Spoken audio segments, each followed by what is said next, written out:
Hey guys, it's Courtney and welcome to my very first video for Trinity stamps.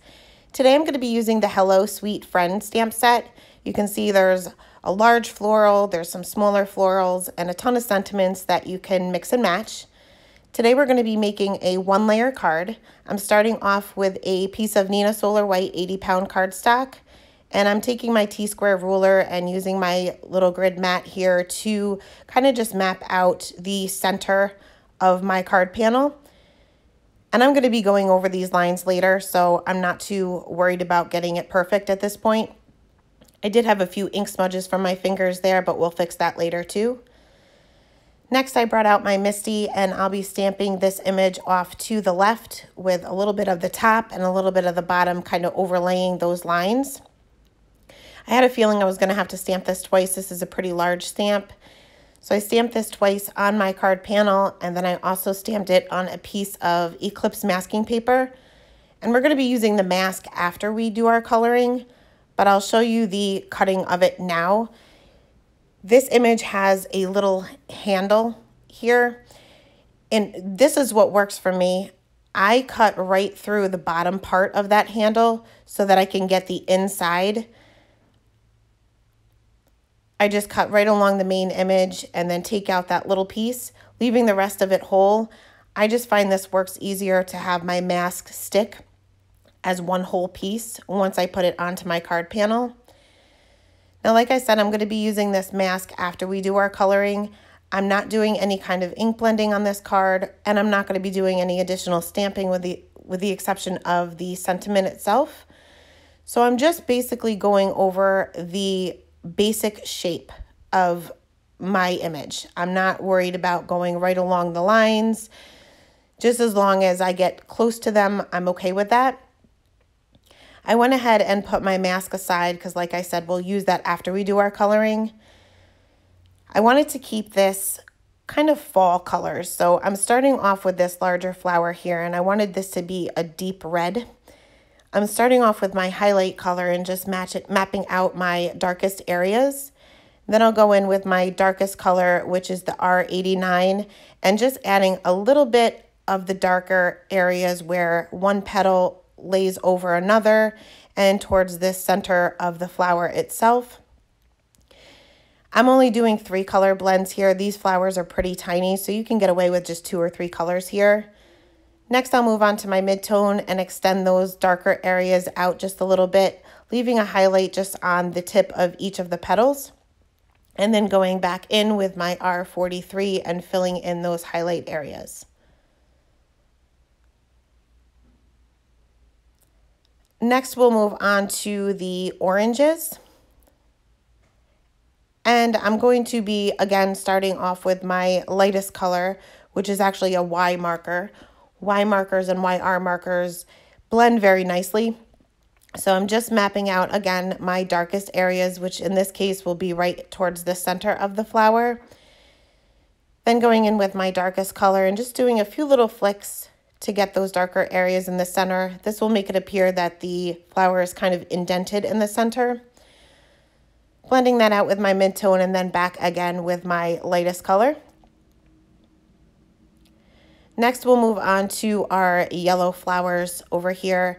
And again, these are really, really tiny petals, but I am covering the entire area with my lightest color, which is the Y23. Then I'm going in with my darkest color, which is the E15.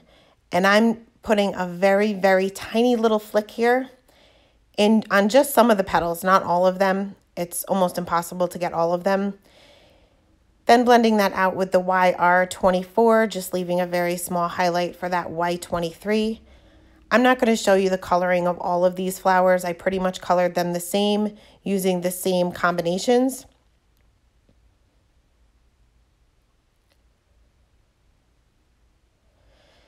Next, we'll move on to the leaves.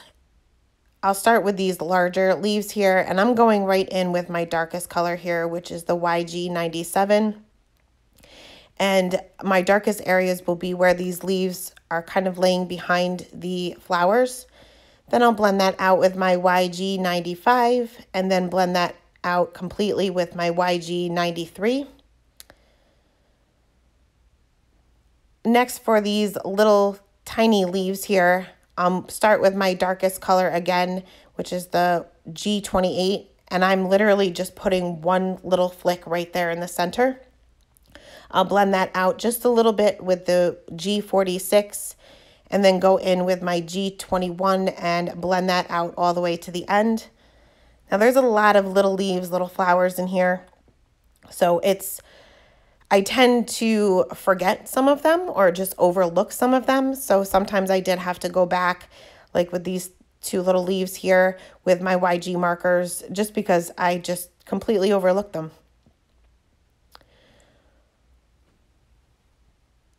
Now I love flowers, but I'll be honest, I don't know what these flowers are.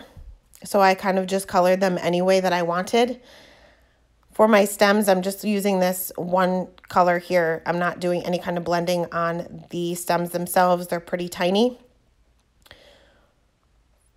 For this little, I think they might be leaves, I'm using just a little bit of a different color combination here. I'm starting with my G82, blending that out with my G21, and then finally just on the very tips, I'm going to be using the G20 just to blend that out.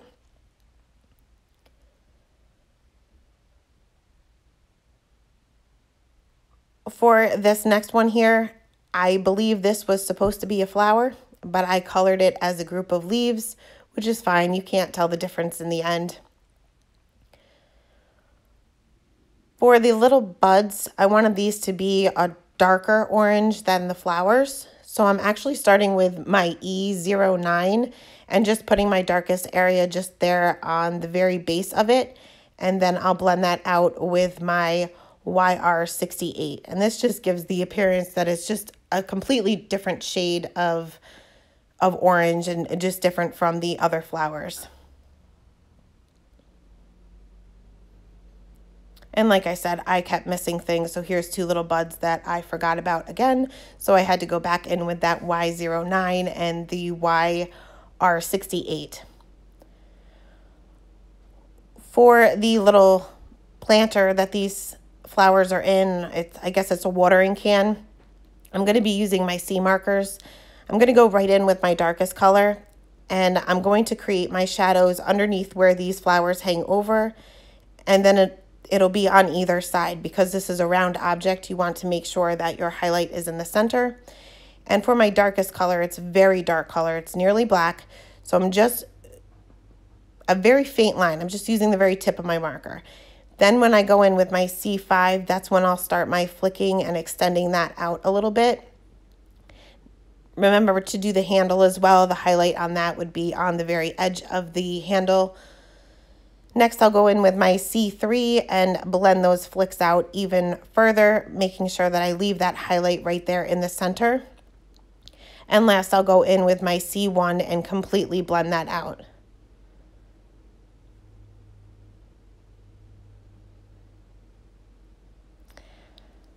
And next, I will take my ruler back out, and I'm using a Copic Safe pen here. This is the EK Success journaling pen. And I'm just going over those pencil lines, making sure I don't go over my flowers. Now, I failed to erase my pencil lines. Whenever you color over your pencil lines, you're not going to be able to erase them. Luckily, I used pretty dark colors and you can't see them anymore. But just remember to erase those pencil lines before you start your coloring. And next, I filled in the entire background with this BG78. I didn't do any kind of shading here. I was initially going to just make around the image a little bit darker than the rest of this area, but I ended up going over the entire thing with the same color.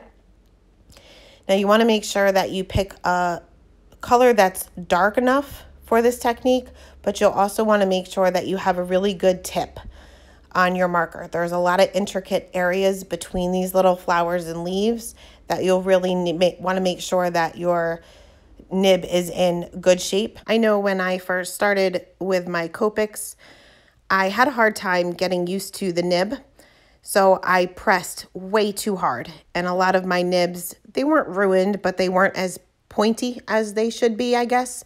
So I am slowly replacing them, but as we all know, Copic markers, not just the markers, but the maintenance of them is definitely an investment. So it takes some time to keep up with them and takes a lot of money. So I'm slowly getting there. So a few months ago, I saw a technique done by Kathy Rakusin where she added texture to a Copic colored background like this.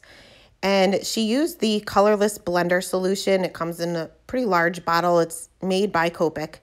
And she took a piece of an old rag and she used the texture of the rag and the colorless blender solution to add that texture.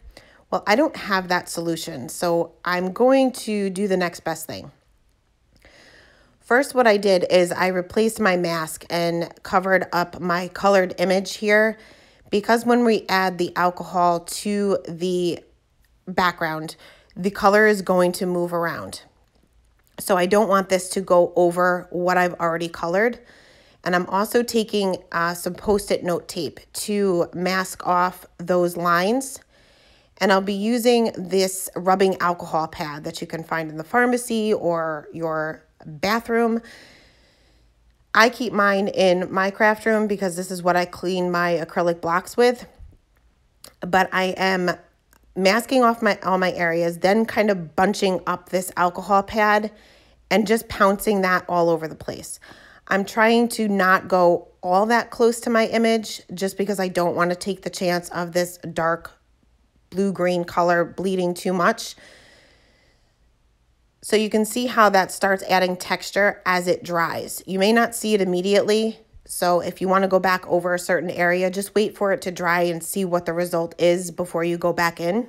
Once I was happy with the results, I went ahead and removed my masks, and we will move on to adding the sentiment. I am going to be using the thank you from the stamp set, and there are several other sentiments that you can kind of build up and create your own. For the thank you, I am making sure that this panel is dry because we added so much alcohol to it. You want to make sure that it is dry. I'm going to be stamping the thank you with VersaFine Onyx Black ink directly on that panel. And I'll put that aside just to dry for a minute while I finish up my sentiment. VersaFine is a pigment ink, so you want to make sure that you just set that aside for a minute or two and not touch that because it will smear until it sets into the paper. Next, I'm taking the rest of the sentiment and I'm going to be heat embossing this with some white heat embossing powder, stamping this with my VersaFine. This is just a scrap piece of cardstock that I had in my stash. I don't know what color this would be considered. But once that was heat set, I cut that down into a small strip. Then realized I did want a border around my card base and my card panel. So I ended up, before I adhered this little sentiment strip to my card panel, I trimmed down my card panel itself. I took 1/4 of an inch off the one side and then 1/8 of an inch off the top and the bottom, just so that that center area there that we had colored in would still be centered. I adhered my little sentiment strip underneath that little thank you with some Scotch foam tape. And I took a piece of fun foam, just cut down slightly smaller than that card panel, and adhered that onto a A2 size white card base. Now I know that we had those little ink smudges from my finger there in the beginning. In order to cover those up, I'll be using some rock candy sequins, also by Trinity. And I'm going to just adhere a couple of those on the bottom and one there on the top, covering up that little ink smudge with some glossy accents.